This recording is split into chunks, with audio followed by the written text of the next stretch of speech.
اوس د خدمت او د یووالي وخت دی، اوس د وطن د جوړونې وخت دی.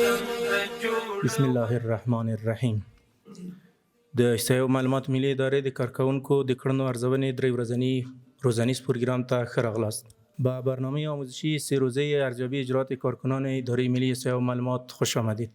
د احصایه و معلومات ملی اداره عمومی رئیس ډاکټر فقیر محمد زیار، د اداري اصلاحاتو د پالیسۍ او حقوقي چارو مرستیال الحاج ویس الدین وای صاحب، د چارو ادارې د تقنینی اسنادو پر پلي کېدو د څار آمر حیات الله محمدي صاحب، د نظارت او ارزونې کارپوه حکیم الله حقبین صاحب، ورسره راغلو درنو ملمنو، د احصایې و معلومات ملی ادارې درنو رئیس صاحبانو، امیرینو، کارکوونکو او ټولو درنو حاضرینو، السلام علیکم ورحمت الله وبرکاته. د نن ورځې پروګرام د الهي کلام په څو مبارکو آیاتونو سره پیلوو. د دعوت ارشاد ریاست غړي محترم مولوي صاحب محمد عابد محمدي صاحب ته بلنه ورکوم تر څو نننی پروګرام د الهي کلام په څو مبارکو آیاتونو پیل او منور کړي. السلام علیکم ورحمت الله وبرکاته. أعوذ بالله من الشيطان الرجيم. بسم الله الرحمن الرحيم.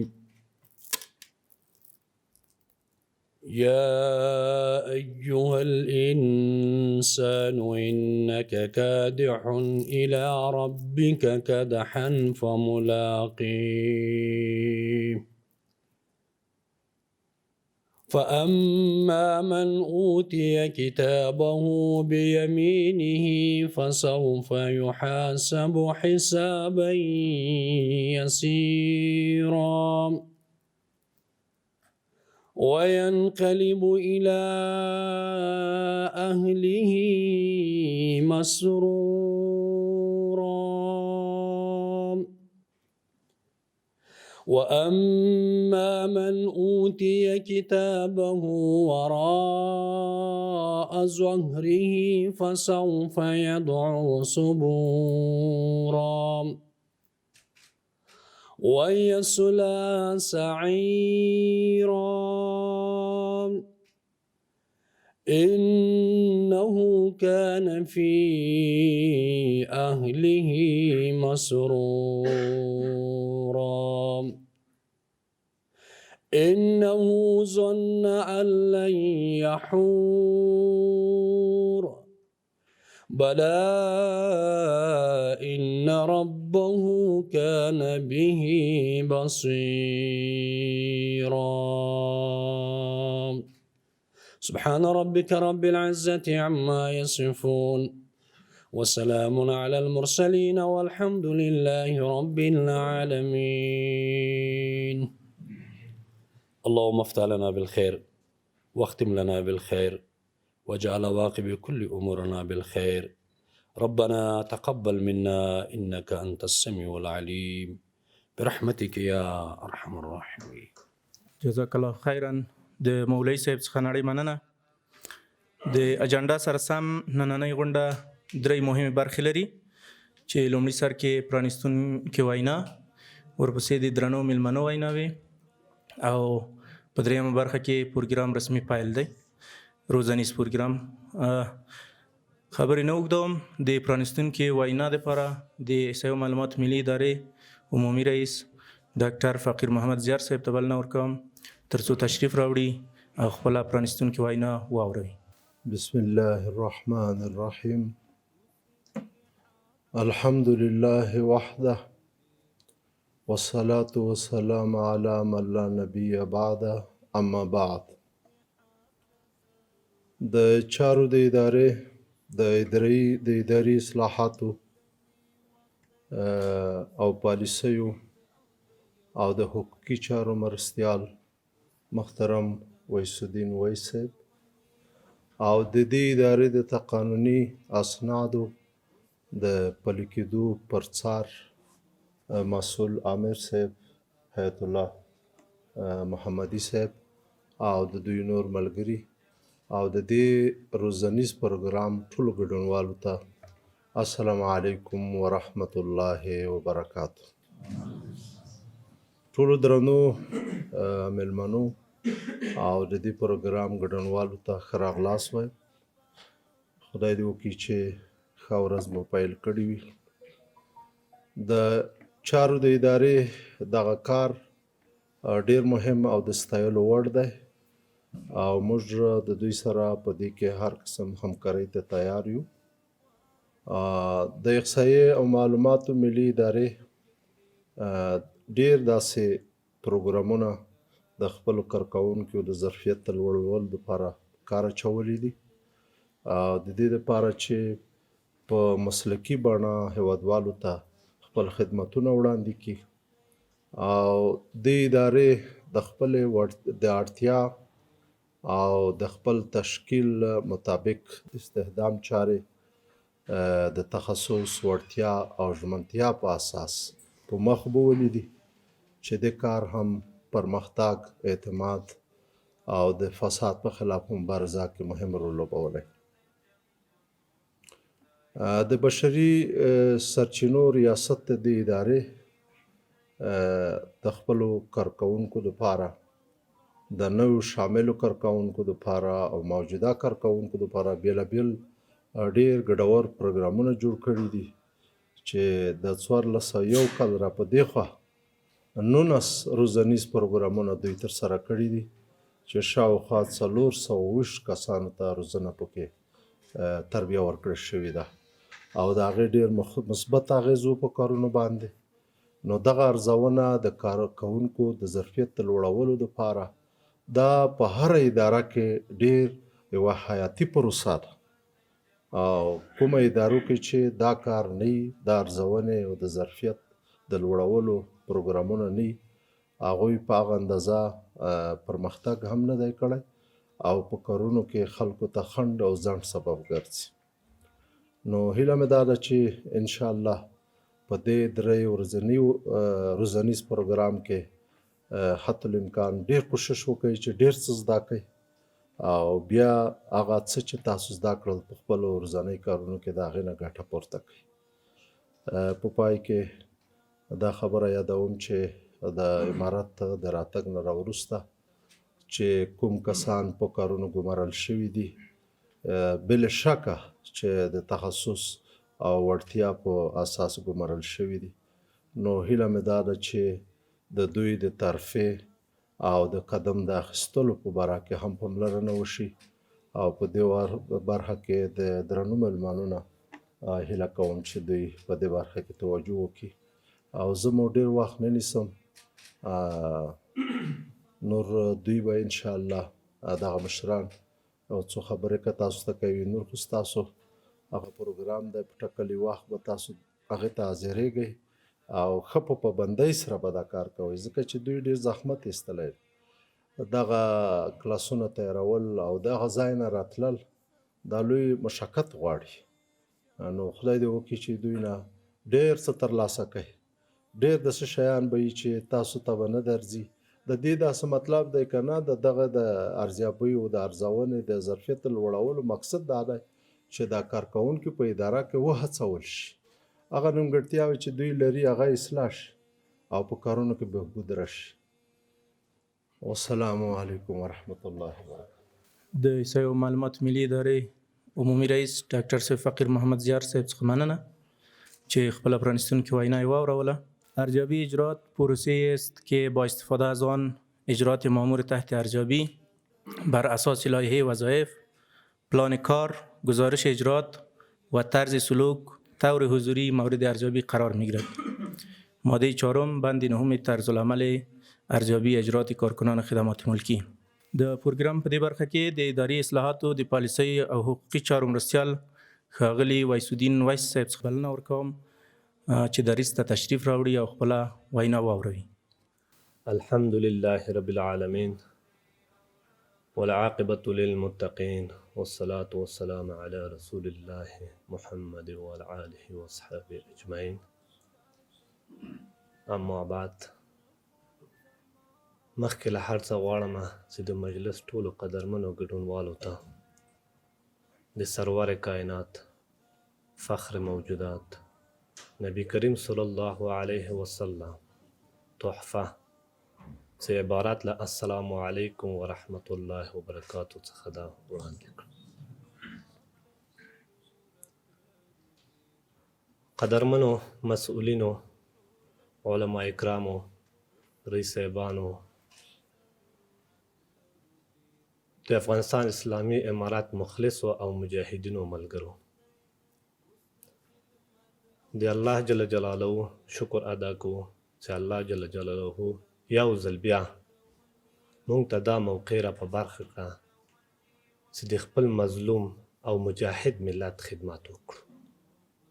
د اسلامي امارات د مشرتابه او ټولو مسؤلینو یوازینی مهم هدف ولس ته، خلکو ته ښه خدمت او په وخت اجرا کول دي. نو نن موږ او تاسې چې په هره اداره کې کار کوو، نو موږ او تاسې باید هڅه وکړو، کوښښ وکړو چې د خپل مظلوم ملت هغه توقعګانې چې له موږ یې همیش درلودلې او لري ورته پوره یې کړو، هغه مشروع توقعګانې. البته زموږ ټیم راغلی ده او دا ټیم به انشاءالله تاسې سره 3 ورځې همکار اوسیږي.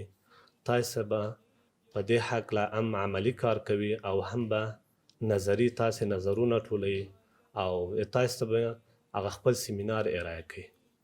ګورئ، له ټولو مهمه دا ده کله چې یو مسؤول، یو کارکوونکی په دنده ګمارل کیږي، دی خو ځان ته خپله لایحه د وظایفو لري، ځان ته مجبوره ده، دی به پلان جوړوي، دی مجبوره او مکلفه ده چې ځان دپاره به ګزارش جوړوي. نو د موږ ملګري به انشاءالله په دې هکله تاسې سره عملي هم کار کوي او سیمینار به هم درته ارائه کوي چې څنګه یو پلان جوړیږي، څنګه یو سټانډارډ پلان په کومو محتویاتو باید جوړ شي، څنګه باید گزارش جوړ شي او څنګه باید د تاسې اجرات وشي، ارزونه وشي چې یو مسؤل د تاسې کوي. د ملکي خدمتونو د کارکوونکو د قانون د 14 مادې له مخې د اجراتو ارزونه په اړونده اداره کې د مسؤلینو یا امیرونو یو له صلاحیتونو څخه ده او د اجراتو د ارزونې هدف موخه هم د کاري اغېزناکوالي لوړول او د پلاني موخه عملي کول دي. نو کله چې یو کارکوونکی، یو مسؤول چیرته په دنده ګمارل کیږي، دی مکلفه ده چې دی به مطابق د خپلې لایحې د وظایفو چې هغه ورکول کیږي په اوله ورځ د ماموریت چې په هغه کې دته خپل صلاحیتونه، خپل مکلفیتونه ټول ورته وضاحت ورکړل شوی ده. نو مطابق د خپلې لایحه د وظایفو به دی ځان دپاره یو پلان جوړوي او هغه پلان به خپل تطبیقي د کار تر اخره پورې، د کال تر اخره پورې به دی خپل گزارش جوړوي. روبوار گزارش به هم ځان سره لري، د ورځې گزارش به هم ځان سره لري، کلانای گزارش به هم ځان سره لري او د هغه له رویه به تاسې هغه څوک چې تاسې په سر امیر یا مسؤل ټاکل شوی ده، کله چې تاسې د اجراتو ارزونه کوي نو مطابق د هغه به تاسې ارزیابي کوي چې آیا د ما دغه کارکوونکی چې دلته ما ګمارلی په دغه بحث کې، آیا د دې له مسؤلیت د دغه بحث وتلی سي که نه. ګورئ، دا خو موږ تاسې ټولو ته معلومه ده دغه دنده مسؤلیت ده، دا کوم امتیاز نه ده او هر څوک په خپله دنده کې که لوړپوړی چارواکی اوسیږي او که ټیټ رتبه کارکوونکی اوسیږي باید تعهد وظیفې سره ولري. نو په دنده کې یو خو د ملت په ناز مسؤول ګڼل کیږي، بل د الله په ناز مسؤول ګڼل کیږي. ګورئ، موږ تاسې کولی سو په یو شکل نه په یو رقم به موږ تاسې له دې مسؤلیت د ملت په ناز ځان ته یو برعت ورکړو، ول د الله په ناز نسو کولی که موږ تاسې خدای نکرده خیانت وکړو، خدای نکرده موږ خپله دنده سمه مخته به ونه ځو، خدای نکرده که له موږ تاسې ولس خفه سي نو دا بیا ښې پایلې نه لري.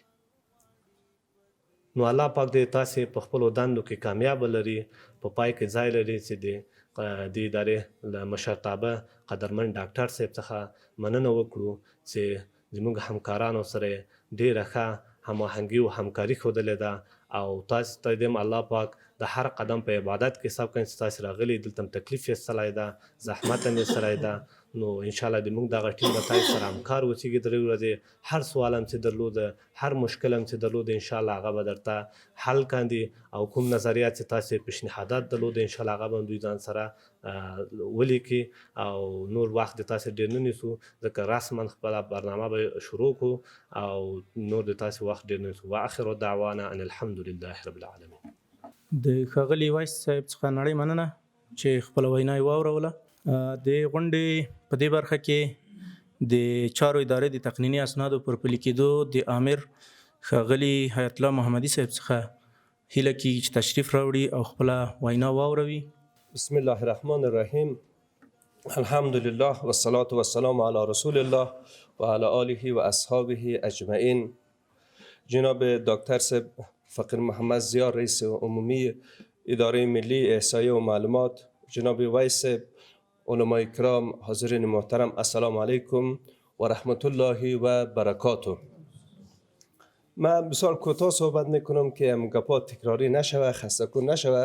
شما بهتر میفهمین ادارات و وزارت هایی که ایجاد میشن روی یک ضرورت مبرم در ساختار تشکیلاتی یک کشور ایجاد میشه.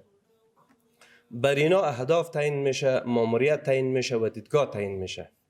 به همون تناسب برشان تشکیل ساخته میشه و در این تشکیل بستها گنجانیده میشه و همین اهداف و ماموریت و دیدگاه در این تشکیل انعکاس پیدا میکنه و برای هر بست یک لایحه وظایف ساخته میشه. از رأس حرم تشکیلاتی شروع تا قاعده حرم تشکیلاتی کوشش میشه که اهدافی که برش تعیین شده اونم اهداف انعکاس پیدا کنه. یعنی از وزیر و رئیس اداره تا یک بست هشتم درش متناسب با مسئولیت و وظایفش برش لایحه وظایف ترتیب میشه و در این لایحه وظایف کلیدی، صلاحیت ها و مسئولیت ها گنجانیده میشه و متناسب با مو لایحه وظایف و مسئولیت و صلاحیتی که داره کارکن در اونجا چی میشه؟ استخدام میشه و کارکنی که در اداره استخدام میشه اولین روز که استخدام شد منابع بشری برش لایحه وظایفش میته. اگرچه قبلا هم لایحه وظایف پیشان هست، کارکنی که در اداره مراجعه میکنه در هر بست که تقاضا میکنه قبل از قبل لایحه وظایفش میبینه. وقتی که لایحه وظایفش داد متناسب با اون لایحه وظایف برای خود چی میسازه؟ پلان میسازه. یعنی وقتی که کارکن استخدام شد در دروازه اداره که داخل شد لایحه وظایفش که برش داد، لایحه وظایف در حقیقت اون خط و مشیش هست. اگر لایحه وظایف کارکن نداشته باشه حیثیت دیگه داره که در شب تاریک راه میره. بعد از اون متناسب با لایحه وظایف برای خود چی میسازه؟ پلان میسازه. با آمر خود میشینه، آمرش امرایش موافقه میکنه، پلان خود به اساس لایحه وظایف خود ترتیب میکنه. به اساس اونمو پلان باز در خط مثال گزارش میده. باید چیزی که در لایحه وظایفش بود در پلانش انعکاس پیدا کنه و از پلان در گزارش چی کنه؟ انعکاس پیدا کنه. بعد از او یکی چیزی که بسیار مهم هست، کارکن باید مورد ارزیابی قرار بگیره. چرا که اداره خدمات ملکی وقتی که ما استخدام میشیم معاش میگیریم امانتی چی هست؟ مردم هست و ما به خاطر ایجاد شدیم که خدمت به مردم چی کنیم؟ برسانیم. وقتی که ارزیابی شد، ارزیابی حیثیت زیر داره که ما امی اداره یک ماشین هست. ما بعد از یک دوره کاری ماشین پرزهایش میبینیم که آیا پرزهایی درست کار میکنه یا نمیکنه. کدام پرزه هست که به ترمیم ضرورت داره، کدام پرزه هست که باید حفظ شود، کدام پرزه هست که باید چی شود؟ تعویض شود.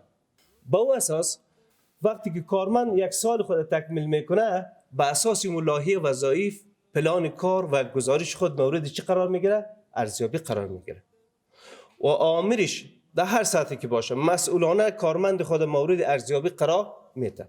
ارزیابی در حقیقت اونمو سنجش یک ساله کارکرد یک چی هست؟ یک کارمند هست که آیا این مؤثر بوده یا نبوده. دو حالت داره، یا که کارمند کار خود درست انجام داده باید حفظ شود و ارتقا پیدا کنه، یا که در اساس پرسه ارزیابی ما نواقص کارمند پیدا میکنیم که آیا نواقص در ظرفیت کاری است، نواقص در رفتار و در سلوکش است. متناسب با او چی میگیریم؟ تصمیم میگیریم. خود ادارهش چی هست؟ تصمیم گیرنده هست. یا کارمند خود ارتقا میده حفظ میکنه، یا کارمند خود برش برنامه آموزشی ترتیب میکنه، و یا ای که کارمند خود چی میکنه؟ منفصل میسازه. به خاطر که ما شما وقتی که کار میکنیم در اداره، از اداره معاش میگیریم، از جیب مردم افغانستان معاش دریافت میکنیم. و ارزیابی به اساس چی صورت میگیره؟ ارزیابی به اساس لایحه وظایف صورت میگیره، به اساس پلان کار صورت میگیره، به اساس چی میگیره؟ گزارش. چیزی که مهم است، یک کارمند باید پلان استاندارد داشته باشه. در اون پلان اهداف اداره باید چی کرده باشه؟ انعکاس پیدا کرده باشه. برای خود اهداف مشخص کرده باشه. متناسب با او اهداف باید چی شود؟ فعالیتاش مشخص شود. و فعالیت‌ها چی شود؟ اندازه‌گیری شود در پلان. بعد از اون متناسب با او چی کنه؟ گزارش بده. بنان ورکشاپ 2 روزه یا 3 روزه‌ای که اینجا دایر میشه، هدفش این است که ما همراه همکارای خود کار کنیم، معلومات خود شریک بسازیم که چگونه از لایحه وظایف یک پلان کار میسازیم و چگونه از یک پلان کار ما گزارش ترتیب میکنیم و چگونه از گزارش ما باید چی شویم؟ ارزیابی شویم و نتایج ارزیابی برای ما چی هست. ما در ادارات رفتیم، ما در پرسه ارزیابی اشتراک میکنیم، ولی متاسفانه در بسای عالی رتبه ما میریم بسای اول و 2. اکثرا ما دیدیم این پلان هایی که اصلا پلان های استاندارد نیست. اگر پلان درست نباشه، هم اداره به مشکل مواجه هست و هم کارمند به مشکل مواجه هست. اگر پلان درست باشه، لایحه وظایف درست باشه، کارمند هم براحت کار خود میکنه و کار اداره هم بسیار آسان پیش میره و کارمند احساس مسئولیت هم میکنه که غیر از اینکه که ارزیابی نشوم دیگه راه انفکاک برای ما وجود نداره. بنان ارزیابی خودش از صلاحیت چی هست؟ ادارات هست. اداره اصلاحات اداری فقط یک همکار هست در بستای اول و 2 در پرسه ارزیابی چی میکنه؟ اشتراک میکنه و در عین حال در مکانیزم ها و طرز العمل ها و فرم هاش اگر تغییر میان او تغییر کار میکنه، امرای اداره چی میسازه؟ شریک میسازه. بنان پرسه ارزیابی اجرات بسیار یک بخش مهم کاری هست. حیثیت اجرا داره که اداره ماشین خود چی میکنه؟ همه ساله یک ماشین وجود داره که ماشین خود یک تست میکنه و یک چک میکنه تا ما اهداف رو که ما تعیین کردیم با ما اهداف کلی خود ما باید برسیم. به این اساس ورکشاپ 3 روزه در اینجا دایر شد و در این ورکشاپ روز اول ما پرسه طرز العمل ارزیابی اجرات تشریح میکنیم و در روز دوم ما همراه همکارا عملی کار میکنیم که چه قسم از یک لایحه وظایف ما پلان کار بسازیم و چگونه از پلان کار ما گزارش خود بدیم. البته اینجا علمای کرام تشریف داره، این کدام صنف درسی نیست، ما از اکسسل موضوعات تکنیکی و اداری هست که همراه همکارا چی میکنیم؟ شریک میسازیم و تبادل معلومات میکنیم. و دیگه همکارای ما جناب صمیم صاحب متخصص بخش است، من امو پریزنتیشن خود ارائه میکنه چون وقت شما را زیاد نگیریم. جناب دکتر صاحب مصرفیتشان زیاد است و مامی صاحب مصرفیتشان زیاد است. در اینا از اینا ما اجازه میگیریم اینا بشه که مصرفیت های خود رسیدگی کنه و ما شما کار خود پیش میبریم. السلام علیکم و رحمت الله. له ښاغلي محمدي صاحب څخه مننه، لکه څنګه چې اشاره وکړله ډاکټر صاحب ته هم مراجعین منتظر دي او نور مشران به هم خپل کارونه لري. دوی څخه هیله کوي چې تشریف یوسي، کولی شي نور به انشاءالله موږ تاسو خپل روزنیز پروګرام ته ځو او هغه به مخکې وړو. مننه له درنو مشرانو. اوس د خدمت او د یووالي وخت دی، اوس د وطن د جوړونې وخت دی.